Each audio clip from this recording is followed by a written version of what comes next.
અંકલેશ્વરની સદભાવના society નજીક નગરપાલિકાની door to door collection કરતા ટેમ્પામાં અચાનક આગ લાગતા દોડધામ મચી જવા પામી હતી।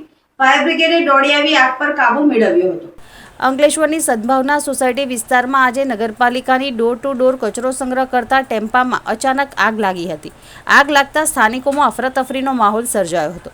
ઘટનાની જાણ થતાં જ ફાયર બ્રિગેડની ટીમ તાત્કાલિક ઘટના સ્થળે પહોંચી હતી અને ભારે જહેમત બાદ આગ પર કાબુ મેળવ્યો હતો। જોકે આગની ઘટનામાં સમગ્ર ટેમ્પો બળીને ખાખ થઈ ગયો હતો। પ્રાથમિક તપાસમાં શોર્ટ સર્કિટના કારણે આગ લાગી હોવાનું અનુમાન વ્યક્ત કરવામાં આવી રહ્યું છે।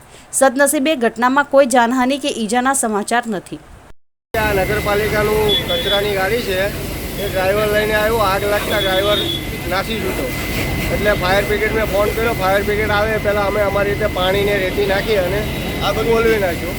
ફાયર બ્રિગેડનું કામકાજ કેવું લાગ્યું તમને? ફાયર બ્રિગેડનું કામ એવું છે, કોલ પર કોલ જાય એટલે એ લોકોને બી એ થાય ને, આવ્યું છે, ફાયર બ્રિગેડનું કામ આવી ગયું છે, એવું નથી, ઓલવે છે, એમની રીતે એમનું કામ